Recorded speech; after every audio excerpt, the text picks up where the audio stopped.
Hello student, last video में हम लोग चैप्टर 9 का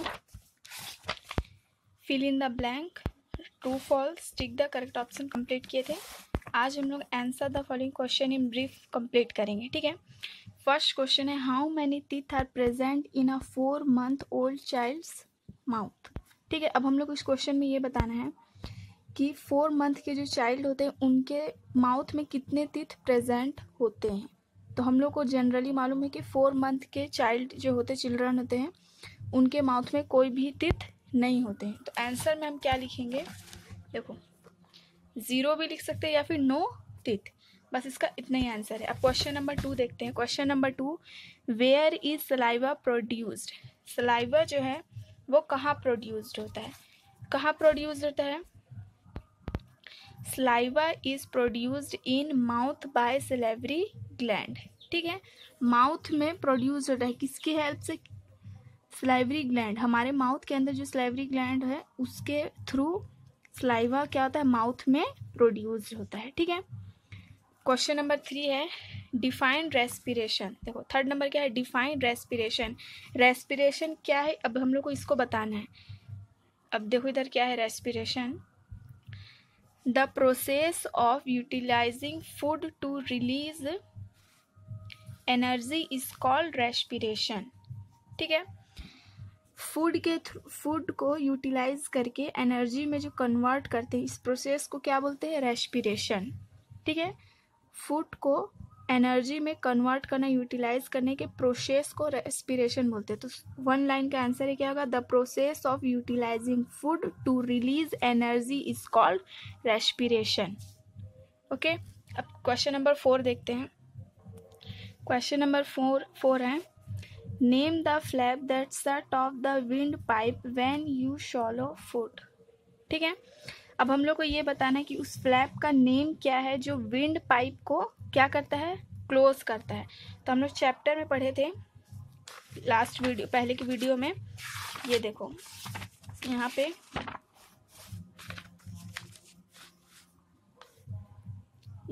ये इपोग्लॉटिक्स। ठीक है, इपोग्लॉटिक्स का काम क्या होता है, ये जो यहाँ से विंड पाइप है, ये विंड पाइप है।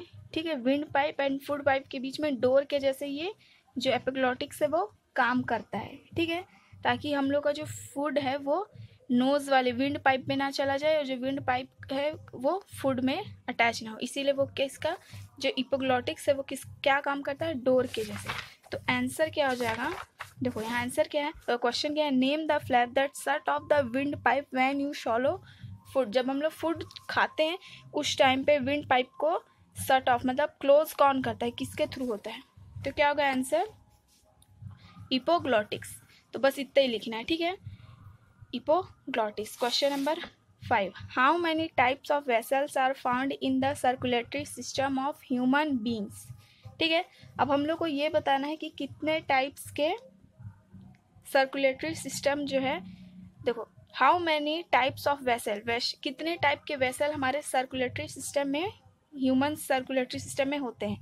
तो कितने टाइप्स के होते हैं, ब्लड वेसल होते हैं। ठीक है, 2 types, there are 2 types of blood vessel in the human circulatory system. क्या क्या है, arteries and veins which branch out into blood capillaries. ठीक है, ये एडिशनल है, आप लोग चाहे तो लिख सकते हैं वरना यहाँ तक में आंसर लिख सकते हैं। यहाँ पे बोला हाउ मैनी टाइप्स, कितने होंगे, there are 2 types of blood vessel in the, अब बाकी तो क्वेश्चन में है, in the human circulatory system.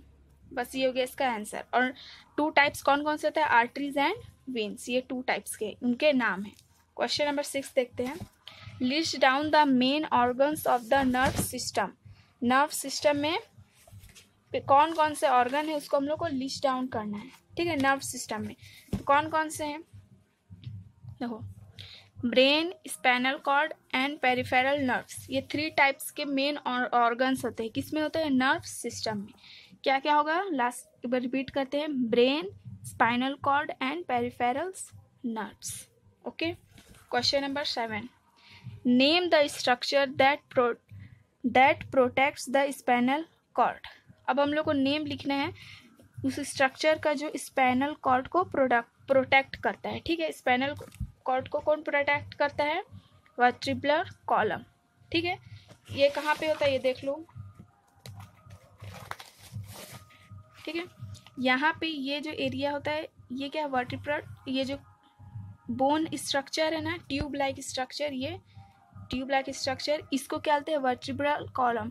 और इसी के अंदर क्या होता है? Spinal cord. तो ये जो है वर्टिब्रल कॉलम, ये क्या करता है? स्पाइनल कॉर्ड को प्रोटेक्ट करता है। ठीक है, क्वेश्चन नंबर 8। क्वेश्चन नंबर 8 क्या है? Name the process of fusion of an egg with a sperm. अब इसका प्रोसेस नेम लिखना है, जिसमें क्या होता है? स्पर्म का प्रोसेस होता है। ठीक है, इस प्रोसेस का नाम क्या है? फर्टिलाइजेशन। बस इसका आंसर यही है। इस प्रोसेस का नाम क्या है जिसमें एग बनता है? क्या है? Fertilisation. Question number E. Answer the following question. First question है what is digestion starting from the mouth, state the various step involve in digestion. अब इस क्वेश्चन में हम लोग बताना है कि डाइजेशन होता क्या है और स्टार्टिंग कहाँ से होता है? माउथ से। तो माउथ से स्टार्ट करके एंड तक का हम लोग को सारे स्टेप्स को डिफाइन करना है। ठीक है, तो आंसर क्या हो जाएगा? The process of breaking the food into simple and soluble particles is called digestion. ठीक है, डाइजेशन का डेफिनेशन क्या होगा? The process of breaking the food into simple and soluble particles is called digestion. Digestion में क्या होता है? ये किस चीज़ का प्रोसेस है? फूड को सिंपल सॉल्यूबल पार्टिकल, मतलब फूड क्या होता है? सॉलिड फॉर्म में होता है, उसको हम लोग माउथ में चबा कर अपनी टीथ की हेल्प से क्या करते हैं? उसको सॉल्यूबल पार्टिकल, जिसको हम लोग खा सके, निगल सके, उस फॉर्म में क्या करते हैं? ब्रेक करते, तोड़ते हैं। इस प्रोसेस को क्या कहते हैं? डाइजेशन। ठीक है, अब डाइजेशन का हम लोग डेफिनेशन लिख ले। अब इसके बाद क्या बोला है नेक्स्ट स्टेप में? Starting from the mouth state the various step involve in digestion. अब माउथ से स्टार्ट करके हम लोग को इसका क्या करना है? सारे स्टेप्स को डिफाइन करना है। तो मैं इसको शॉर्ट फॉर्म में बताऊँ ताकि आप लोग को याद करने में ईजी हो। ठीक है, स्टार्टिंग इन माउथ। ठीक है, food is chewed and change into smaller particles. Saliva mixes with food to make it slippery. Some digestion happen in the mouth. अब देखो माउथ में क्या होता है? माउथ में सलाइवरी ग्लैंड के से सलाइवा प्रोड्यूस होता है। ठीक है, वो क्या रहता है? फूड में मिक्स हो जाता है, जिससे हम लोग को उसको चबाने में, च्यू करने में क्या होता है? आसानी होता है। उसकी हेल्प से हम लोग जो फूड है उसको सॉल्यूबल पार्टिकल में कन्वर्ट करते हैं, जिससे स्लिपरी हो जाता है। तो माउथ में इतना प्रोसेस होता है। But food is chewed into change into smaller particles, saliva mixes with food to make it slippery. Some digestion happen in the mouth. तो ये इतना डाइजेशन किस प्लेस में होता है? माउथ में। नेक्स्ट किस में आ जाता है? फूड पाइप के थ्रू में, थ्रू स्टमक में आ जाता है। ठीक है, तो अब स्टमक के बारे में पढ़ते हैं। Stomach, gastric juices gastric juices are secreted in the stomach and some part of digestion take place. Short में लिखाई हूँ, अगर आप लोग बुक में देखें तो स्टमक का बहुत लंबा है। ठीक है, इसलिए मैं शॉर्ट में लिखाई। स्टमक में क्या होता है? गैस्ट्रिक जूस क्या होता है? सिक्रेटेड होता है, निकलता है किससे? स्टमक के वॉल से। ठीक है, तो ये जो गैस्ट्रिक जूस होता है वो जो हम लोग के माउथ में जो भी हम लोग डाइजेस्ट किए होते हैं वो फूड पाइप के थ्रू किस में आ जाता है? स्टमक में। स्टमक में आने के बाद क्या है? गैस्ट्रिक जूस उसमें मिक्स होता है, तो वो और ज़्यादा क्या हो जाता है? डाइजेस्ट हो जाता है। ठीक है, तो स्टमक में ये प्रोसेस होता है। स्टमक के बाद नेक्स्ट किस में आता है? स्मॉल इंटेस्टाइन में। तो अब स्मॉल इंटेस्टाइन के बारे में रीड करते हैं। In small intestine juice from pancreas and liver come to the small intestine. Major portion of digestion take place in small intestine. After the completion of digestion, simple substances are absorbed in the small intestine. देखो stomach से gastric juice निकला और वो क्या? Food में mix हो गया। इससे क्या हो गया? डाइजेशन हो गया, फूड जो है वो डाइजेस्ट हो गया। उसके बाद वो किस में आ गया? स्मॉल इंटेस्टाइन में। स्मॉल इंटेस्टाइन में जब फूड क्या होता है? ट्रांसफ़र होता है, तो वहाँ से स्मॉल इंटेस्टाइन में क्या होता है? पैनक्रीज और लीवर से पैनक्रियाटिक जूस और क्या बाइल जूस लिवर से, ये दोनों स्मॉल इंटेस्टाइन में जो फूड है उसमें मिक्स हो जाता है, उसके थ्रू क्या होता है फूड और ज़्यादा डाइजेस्ट हो जाता है, ठीक है। और स्मॉल इंटेस्टाइन क्या करता है, स्मॉल इंटेस्टाइन का जो वॉल है वो उस डाइजेस्ट फूड में से जितने भी प्रोटीन है उसको क्या करता है एब्जॉर्ब कर लेता है, और हमारे पूरे बॉडी पार्ट में ब्लड के थ्रू क्या करता है उसको सेंड करता है ताकि हमारे बॉडी को प्रोटीन मिल सके, ठीक है। फिर नेक्स्ट क्या होता है completion and digestion simple substance, फिर उसको एब्जॉर्ब करके स्मॉल इंटेस्टाइन किस में सेंड करता है लार्ज इंटेस्टाइन में। तो स्मॉल इंटेस्टाइन तक हम लोग इसको लिख रहे हैं ताकि क्या ज़्यादा लॉन्ग ना हो, आप लोग को याद करने में ईजी हो। तो क्वेश्चन नंबर 1 कंप्लीट हो गया। अब क्वेश्चन नंबर 2 देखते हैं। क्वेश्चन नंबर 2 क्या है, draw a diagram of the tongue and saw the location of the taste bud on it. इसमें हम लोग कुछ नहीं करना है, क्या करना है टंग का डायग्राम ड्रॉ करना है और उसमें लोकेशन शो करना है। तो इस डायग्राम को हम लोग ओनली इस डायग्राम को और कुछ नहीं करना है, ये डायग्राम हम लोग ड्रॉ करेंगे और यहाँ पे ये लोकेशन शो किया हुआ है स्वीट सॉल्टी शोर बिटर, इस डायग्राम को हम लोग उसमें ड्रॉ करना है और नोट्स कॉपी में, और ये जो लोकेशन है इसको भी डिनोट करना है। बस क्वेश्चन नंबर 2 में इतने करना है। क्वेश्चन नंबर 3 देखते हैं। क्वेश्चन नंबर 3 है explain the role of diaphragm in the process of breathing. अब हम लोग को डायफ्राम का रोल बताना है कि जब हम लोग ब्रीथिंग का प्रोसेस करते हैं तो डायफ्राम का उसमें क्या रोल है, ठीक है। अब देखो क्या रोल है, diaphragm facility expansion and construction of lungs. When lung expand, air enter the lungs, and when the lungs contract, air goes out of the lung. Diaphragm का वर्क क्या है एक्सपेंशन एंड कंट्रैक्शन का, lungs को वो expense and contraction करता है। इसमें क्या होता है जब जो डायफ्राम है वो क्या करता है लंग्स जो है लंग हमारा, ठीक है, वो क्या करता है एक्सपैंड जब होता है तो एयर क्या होता है हमारे बॉडी के अंदर लंग्स में क्या करता है इंटर करता है। जब क्या होता है लंग एक्सपैंड होता है उस टाइम पे एयर हमारे लंग्स के अंदर इंटर कर लेता है, ठीक है। व्हेन लंग कॉन्ट्रैक्ट्स मतलब जब लंग सिकुड़ता है, कॉन्ट्रैक्ट मीन्स सिकुड़ना, ठीक है, जब लंग सिकुड़ता है कॉन्ट्रैक्ट होता है उस टाइम एयर जो है वो क्या करता है हमारे बॉडी से बाहर गोज आउट बोल रहा है, ठीक है, बॉडी के बाहर जाता है, ठीक है। तो ये डायफ्राम जो है लंग्स को एक्सपैंड एंड कॉन्ट्रैक्ट करने में क्या करता है हेल्प करता है। तो डायफ्राम का यही रोल है, ठीक है, बस इतना ही है और कुछ नहीं। अब क्वेश्चन नंबर 4 देखते हैं। मैं इसको शॉर्ट में बताऊँ, इसको हम लोग लॉन्ग भी लिख सकते हैं लेकिन आप लोग याद कर सके इसलिए हम इसको शॉर्ट से शॉर्ट आंसर बनाने का कोशिश की हूँ। अब क्वेश्चन नंबर 4 देखते हैं।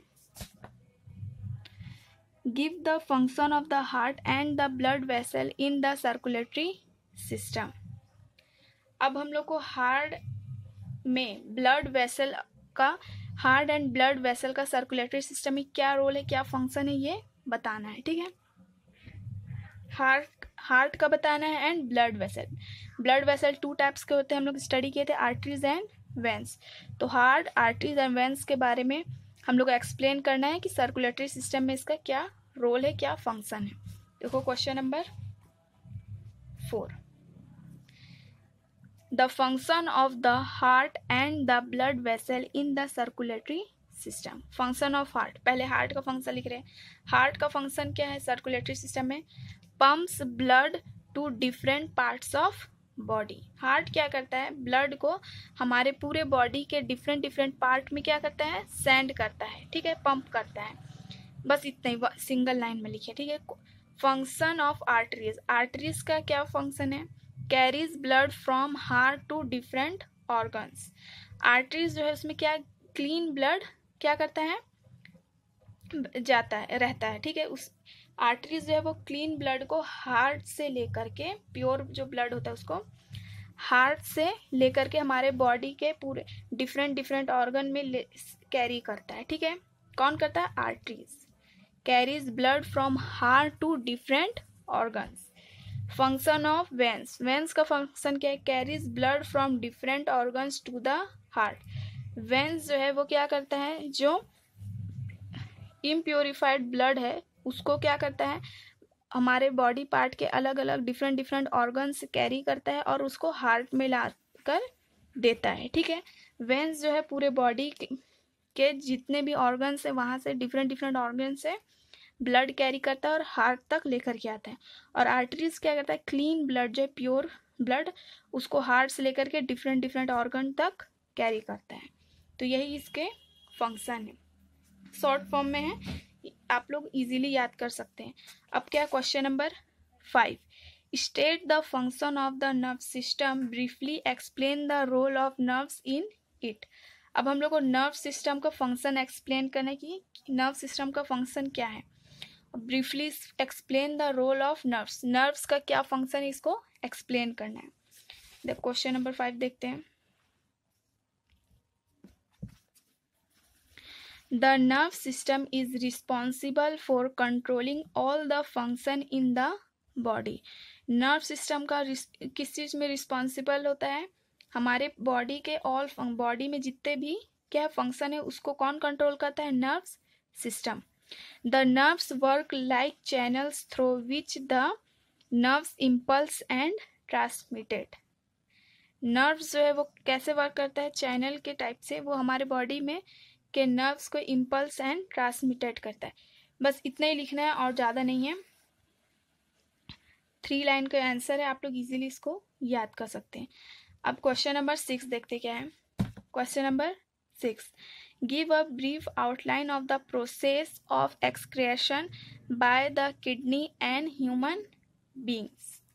अब ब्रीफली हम लोग को एक्सप्लेन करना है किस चीज़ के process of excretion by the kidney in human beings, kidney के थ्रू ह्यूमन बींग्स में कैसे होता है, ठीक है। अगर आप लोग चैप्टर रीडिंग का वीडियो चाहते हैं एक्सप्लेन में, चैप्टर 9, 10, 11 जितने भी चैप्टर्स है उस एक्सप्लेन चाहते हैं तो आप लोग कमेंट करके बता सकते हैं, मैं उसका भी वीडियो आप लोग को बनाकर लिंक डाल दूंगी, ठीक है। अब क्वेश्चन नंबर 6 का आंसर रीड करते हैं। Question number 6,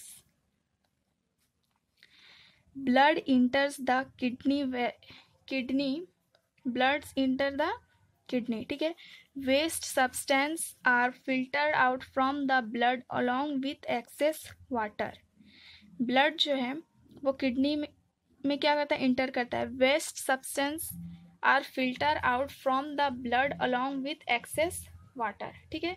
किडनी में क्या होता है, जो भी वेस्ट सब्सटेंस है, वाटर है, ये सब क्या होता है किडनी में क्या होता है, प्यूरिफाई होते हैं, फिल्टर होते हैं, ठीक है। Waste and excess water convert into urine. Waste और जो एक्स्ट्रा वाटर है वो किस में कन्वर्ट होते हैं, किडनी में यूरिन में कन्वर्ट होते हैं। Urine passes through ureters and gets collected in urinary bladder, ठीक है। यूरिन जो है वो जब किडनी जब एक्सेस और वेस्ट वाटर को यूरिन में कन्वर्ट करता है तो यूरिन किस में पास हो जाता है, यूरिनरी ब्लैडर में उसको पास कर देता है किडनी, ठीक है। Urine is expelled through urethra है, ठीक है, URETHRA, urethra from time to time. इसके बाद यूरिनरी ब्लैडर जो है वहाँ से टाइम टू टाइम यूरिन जो हमारे बॉडी से बाहर निकलता रहता है, ठीक है।